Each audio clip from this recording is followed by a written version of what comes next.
A very warm welcome to Gregory Boulevard in Nottingham City, in Nottinghamshire. As you might expect, we are here with the Operation Reacher team as they carry out a speed and other road offences operation here in the city. We've got lots to cover. You're going to be hearing from my colleagues, James and Simon. Where are they at the moment? Let's have a look at the map. You can see they're travelling all over the place.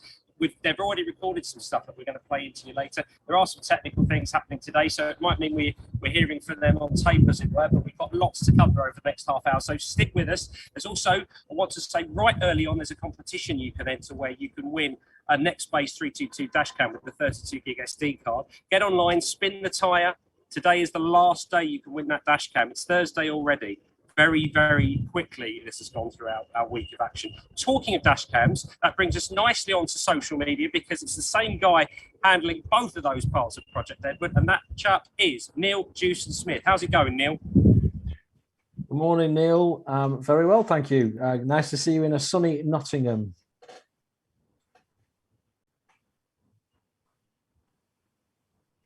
But figures for yesterday, we finished off yesterday at 38.6 million.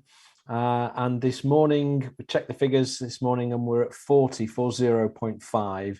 And I know, having done just a check just a few moments ago, that we have just lipped over 41 million now. So everything on the social media, on the Twitter side, is progressing really nicely.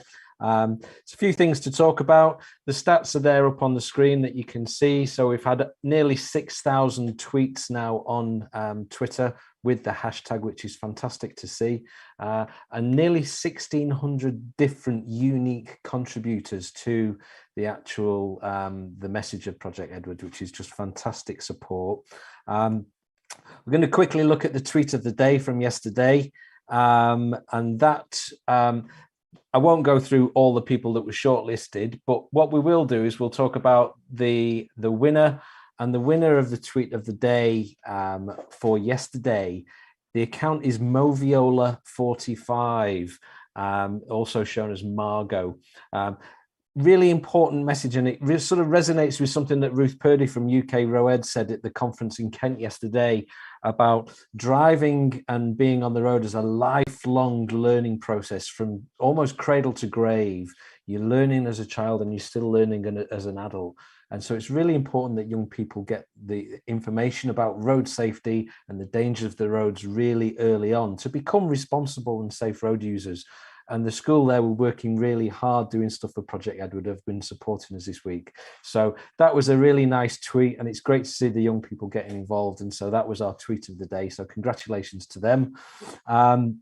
We also mentioned yesterday the tweet from the Scotland RPU team, which will just flag up on the screen very quickly. If you've not seen that, we thought that was a great illustration, and we did mention it last night, a great illustration of what kind of driver you should aspire to be: calm, controlled, and in the zone, completely focused on your driving, which is an excellent place to be for any driver. And the final one, really, just for us from social media this morning is, again, we did some highly commends yesterday, and we're going to do another one today, and that is for Go Safe Cymru, who have been long-term supporters and partners of Project Edward, who have been pushing some great content out all week. So very highly commended to them. And also relevant to you, Neil, in Leicestershire yesterday, PCSO Dave Bunker. He's been pushing some great content out all week, but he's been really supportive right through the 100-day countdown as well, pushing lots and lots of messages out on social media. So he gets another highly commended there from the Project Edward team. But otherwise, that's all from the social media this morning, Neil. So back over to you in Nottingham. Thanks very much. Yeah, good to see the East Midlands contingent doing well there. As always, Heidi Duffy is with me. Thanks for having us, first of all. No, lovely to be here. Lovely to be part of Project Edward. And we're blessed with the weather, aren't we? Fantastic, isn't it? We organise this, of course. Yes, I know. Yeah. I always get a warm welcome in Nottinghamshire. Good. Safe Speeds Day finished at 7 a.m. this morning. What do you know so far?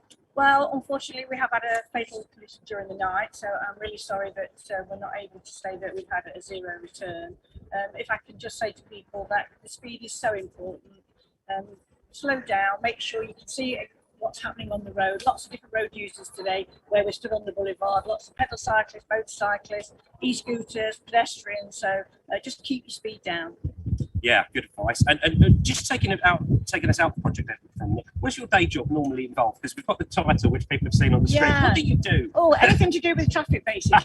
So I work with the Serious Collision Investigation Unit. I help the officers with their investigations into fatal and life-threatening. And that I've looked at every fatal collision that's occurred in this force area in the last 21 years, and that is such a sobering thought that all those people have passed. And so events like today show that we can prevent a lot of road death. And everybody working on Project Edward has put so much hard work into it, and we can make a difference. Yeah, I think that's a sobering thought, isn't it? I mean, so many losses of life, and it's the families that it touches as well. But then you also see the positivity of the work that's going on and the lives saved. So it's that mixed bag. It's that sort of bittersweet feeling, isn't it? It is. We can do an awful lot, and hopefully the families who have lost people in road accidents can see that we never take any collision for granted. We'll do everything we can to try and prevent any. So taking us back to Edward now, Monday and Tuesday, before we got into a speed focus, what else were you up to? We were doing community events. Obviously, one of the biggest complaints from communities is about speed. Also, we get complaints about people on mobile phones. So we've done a lot of community events, doing fatal for engagement, talking to people, stopping drivers and riders and saying, you know, do you realise that you're actually putting yourself at risk and other people's lives at risk because you're failing to comply to wearing a seatbelt, you're on your phone, and one of the biggest ones, of course, is that you're not keeping speed limits. Yeah, and as far as I'm concerned, just to confirm, you're working right up to the end of the week on the week of action, aren't you? Yeah, we've got lots of events going off, and we're really wanting to support. It's also the NPCC campaign, Vulnerable Road Users, this week. So we're amalgamating the two to make sure that we put vulnerable road users, horse riders, pedal cyclists, motorcyclists, pedestrians at the forefront of what we're doing this week. Fantastic. More from us later. Thanks, Heidi. We'll be back soon. Let's hear what James has, the conversations James has been having on his travels in the blue car. I think that will probably stem from the instructors and from the parents, because there's a lot of young drivers don't have that sense of fear. That hasn't developed always around the age of 17, 18, and it can be a bit of a gung-ho attitude, or they haven't had the experience on the road where they've seen these accidents or collisions occur. So I think that as instructors or as parents, if we can talk about Project Edward and talk about the dangers of the road and emphasise that, and make them aware of it, so, you know, and explain the relevance behind it. You know, every day we've had a road death because people die every day on the road, and a lot of it is unavoidable.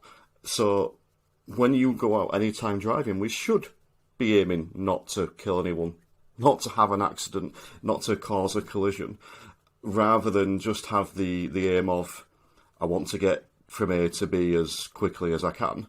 You know, I want to get from A to B as safe as I can. And I think as instructors and parents, if we can really emphasise that and then, you know, steer them in the direction, you know, all of the youth is on social media, you know, just steer them in the direction of organisations such as Project Edward. I'll tap into your expertise here, Terry, because not all young drivers are the same, not all people are the same, but in the one-to-one relationships you will form with young drivers, you'll appreciate that some will take safety seriously, others less so. How do you get inside the head of those who do have, what, as you said, that gung-ho attitude? It's not going to happen to me. There's probably two ways, and we can get lucky in some ways, in that we can have a physical experience. I know that sounds bad, saying that we get lucky having a physical experience of that, but if on a driving lesson, if I have a student that has a car pull out in front of them or tailgates them or does something dangerous, we can immediately use that as the example, and we can talk about, this is what you'll have to deal with going forward. So they may not have that initial sense of danger, but when they see it happen in front of them, that's like a shock to the system, and it gets the brain where it needs to be around that danger. We don't always get that on driving lessons. You know, we're not always lucky enough to get the dangerous driver around us, and it feels weird phrasing it that way. But if we don't get those physical examples, we need to create them and create the emotional example and talk about what would happen if, And sometimes we can even go down, as I mentioned, the emotional example of putting them or a family member in that situation. What would happen if you didn't stop at this stop sign and something was coming? And what would happen if your dad or your brother was in the car? And I think by getting them to formulate an image of what could happen and getting them emotionally attached to it can often help as well. So, like I say, the physical example and a mental example, if we're not lucky enough to get the physical one. So I'm Sarah Honer, and I'm a research consultant at AECOM. And at the moment, I am working on the National Motorcycle Safety Framework implementation for national highways. Why have you been appointed by National Highways? At AECOM, we're the world's trusted infrastructure consulting firm, and our track record in this area is pretty extensive. We've been producing the annual casualty report for the SRN for almost a decade, and with that kind of knowledge of the incidents on the network, we've had a deeper understanding of the issues related to motorcycle safety through our previous task, which was developing a gap analysis, which then informed this safety framework. So we worked collaboratively with National Highways when they were writing their framework. Let's just look at the background and how motorcycling has developed over the past couple of decades. Motorcycle traffic has increased over the last 25 years by about 17%, and particularly in the past year with COVID and everything, people are looking for a sustainable method of personal travel as an alternative to public transport. But even though they're only 0.3% of the vehicle miles travelled on the SRN, motorcyclists account for about 17% of the total killed or seriously injured casualties. So there's a massive discrepancy there, which is what we're trying to look at. So we're aiming to improve collaboration with road safety partnerships to highlight these issues, implement sort of timely campaigns, all aiming to reduce the number of motorcycle related incidents, which will help National Highways with their kind of ultimate aim, which is that no one's killed or injured on the SRN by 2040. And more specifically, to help them reduce the number of killed and seriously injured casualties by 50% by 2025. It must be very difficult to have a one-size-fits-all kind of framework, simply because there are so many different types of powered two-wheeler and very many different types of user of powered two-wheelers, the sort of riders that are on the bikes. So how do you make something that can work for all of them? Starting with our previous task with this gap analysis, we very quickly found there really isn't this one size fits all. There's somebody who likes to go out on a Sunday morning in beautiful countryside on their motorcycle is not the same kind of user as somebody who maybe works in the gig economy, works for a food delivery service, and is using that bike for their job. So they're going to have different training needs, different campaigns that maybe appeal to them, different media that they consume. So you really have to make sure that you have something that's personalized and appeals to particular groups. So you can try and categorize people to an extent, but you're not going to get something that's sort of homogenous, one motorcycle user. With that in mind, then, what would success look like for you? So our sort of ultimate high-level aim, we want safer journeys for all. We want less disruption and congestion on the road with fewer breakdowns. We want to reduce the costs from incident clearances and repairs, reduce the risk to road users. More specifically, with this framework, we want increased collaboration with the members of the National Motorcycle Working Group and our other key stakeholders. We want some focused compliance activities, working with our strategic partners like the DVSA, like the National Police Chiefs Council, the National Fire Chiefs Council, and sort of the local police forces. And we want some focused communication activity through a Riding for Better Business programme.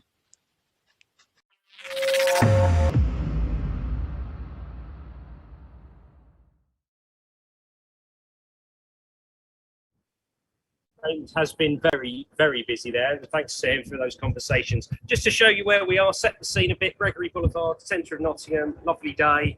We're talking now to Operation Reacher, and with me is Sergeant Mark Westlake. Mark, how are you? Good, thank you. Yourself? Yeah, not bad. We've got a lovely day for it, haven't we? Is that how I am? Warm, yes, exactly. Now, I've got this double coat on. That's nothing. Yeah, I've got a compared few to- more layers Yeah, than that. Yeah. that's keeping you going, so that's for sure.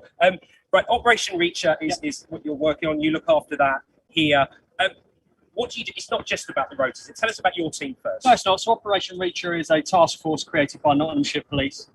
Essentially, we go into the communities and we encourage communities to come to us with the issues that actually are bothering them the most. We then directly act upon that, and we encourage them to get in touch with us via social media and other means that are more up to date maybe than just ringing in and saying, I've got this problem on the street. One of those issues, as Heidi said earlier, quite rightly, is speeding, and we get a lot of reports on that. Yeah, I can imagine. So you'd say it's the vast majority is public-led, it's community concerns, and I guess some of it is data intelligence. You get the sense, but it's mainly the community. Absolutely. It's a little bit intelligence-led, but mostly proactive. So I encourage my team, it's a small team, but we're highly skilled and highly trained. I encourage them to go out there and find their own work and be proactive in the communities and just show the communities that we're standing side by side with them to target the issues that actually matter to them within their communities. Yeah, strong presence today. Tell us who you've got deployed in terms of numbers and what exactly they're doing and how it works. Yes, so I've got 3 of my officers out here on Gregory Boulevard today, and we're obviously supporting Project Edward alongside enforcing our own Fatal 4, as Heidi said earlier. Fatal 4 doesn't just obviously target the speeding offences, but also drink, drug driving, non-use of seatbelt and illegal use of mobile phones. And I think some of the results that you've seen yourself this morning, we've acted upon all 3 of those this morning, or all 4 of those, should I say. Yeah, your team's going to be working on that for the best part of the day. All day. Yeah.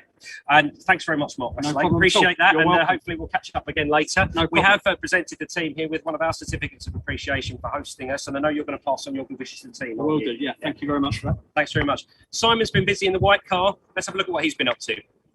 So it's day 4 of Project Edward 2021, and I'm here with Mark Cartwright, who's head of the Highways England Commercial Vehicle Incident Prevention Team, although of course recently Highways England changed its name to National Highways. So Mark, what does incident prevention mean to you as far as commercial vehicles go? What sort of incidents are you trying to prevent? It's pretty much what it says on the can, to be honest, Simon. It's incidents involving commercial vehicles. I don't know it's an obvious answer, but it's cars, it's vans. Cars are being driven for work, certainly vans. We're putting an awful lot of emphasis on vans currently, heavy commercial vehicles. And it can be any kind of incident. We see a lot of fatigue-related issues, we see a lot of distraction-related issues, condition of vehicles, etc., etc. So it covers a whole range.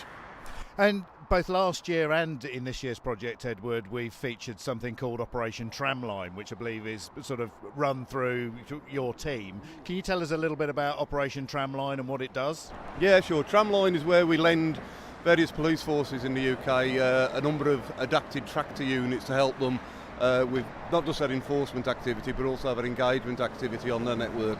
The cabs of the speed limiters are delimited, not that we're thinking really of chasing anybody with them, but it gives us the ability to move through traffic. They're fitted with enforcement standard 360-degree cameras, etc., etc. But the real thing that they bring to the police forces activity is it gives them an elevated camera position. They can see. So there's a lot in the press usually about the fact that we are spying on other truck drivers. We're not, but clearly the fact that the guys are 10 foot up in the air gives them a view across into other HGV cabs. Interestingly, the split between the kinds of vehicles stopped on Tramline is about 40-30-30. It's about 40% HGV, it's about 30% van, it's about 30% cars, because clearly the unit has a good view down into vans and cars as well. Kinds of offences, we see the whole lot, to be perfectly honest. We have I won't call them funny because there's nothing particularly funny about them, but we get the slightly unusual events. I think two of my favourites was a guy who had his parrot with him in the cab that was flying around. I know a lot of truck drivers take their dogs out with them, but a parrot was a new one for us. And I was particularly proud of a guy who was eating a fully plated lasagna complete with garlic bread, a knife and fork and a little bib chucked into his seat. So full marks for table manners, not a whole lot for road safety. But I don't want those kind of things to distract from the broader picture. The most common offences we pick up are actually really boring but really dangerous. So the two that stick out by a mile are distracted driving, mobile phones, tablets, iPads, etc., etc. Sadly, we see a fair amount of that, particularly in the heavy commercial vehicle space, which is a shame, and also lack of people not wearing the seatbelts, which again baffles me why you wouldn't be want to wearing your seatbelt. The mobile phone distraction is a really important one, and you sent me a clip from, I think it was Monday, one of the cabs had caught with a guy on 2 mobile phones, and we're just going to see a clip of that now.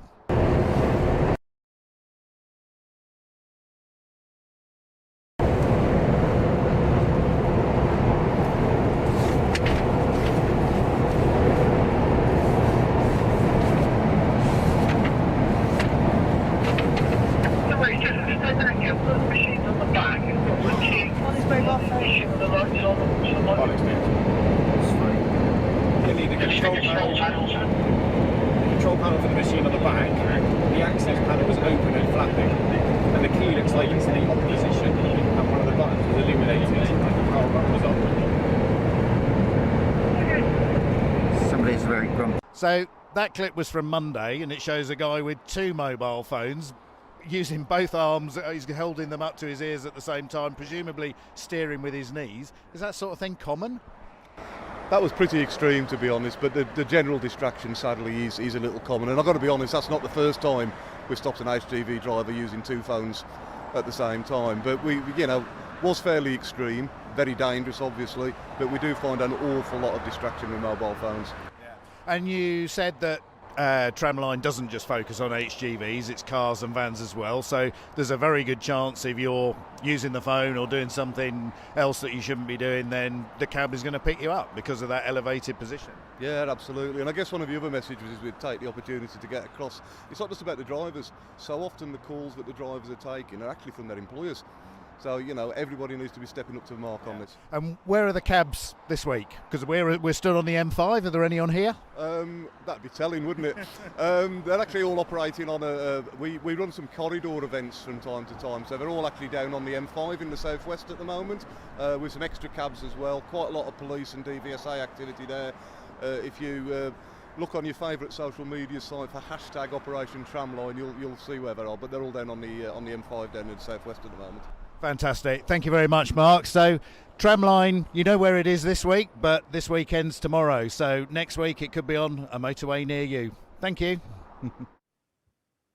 Thank you, Simon. Appreciate those updates. And the operation continues pace, as you can see behind me here. Gregory Boulevard in Nottingham. We are coming to you live as this operation, in association with Operation Reacher, Nottinghamshire Police, continues. Lots going on here. Lots still going on social media, isn't there, Neil Jewson-Smith? Yep, it's all still very busy on the socials, Neil. And there's one shot that we've got here, a tweet this morning by West Mercia Road Safety Team. And again, we're touching on that thing about education with young people. It seems to be quite a common theme at the moment, which is great to see. But they're doing their Dying to Drive initiative at Leominster Police Station this morning. And they've got the ambulance, the police, the fire service there. And they're working with Year 11 students who are obviously our next young drivers as they move on from high school to the 17-year-old sort of category and picking up their driving licenses. But a great tweet from them there. And but all well here. It seems you've been performing open heart surgery on your microphone this morning. So we apologise to everybody where the audio has been a little bit less high quality than it has been all week. But over to you back in Nottingham to finish off, Neil. Thanks very much, Neil. Sorry about any technical problems we had with the sound there, but time to say goodbye. Thanks to Sergeant Mark Westlake. Thanks to Heidi Duffy. Appreciate all your support here in Nottingham. We'll be back with you later on this afternoon. Where will we be? We'll be in Wolverhampton. So quite a way to go. Same with our other teams. We'll see you there. Thanks for watching. Keep the conversation up on hashtag Project Edward. And we'll see you later on this afternoon. From all of us here in Nottingham. Goodbye. Bye. Bye.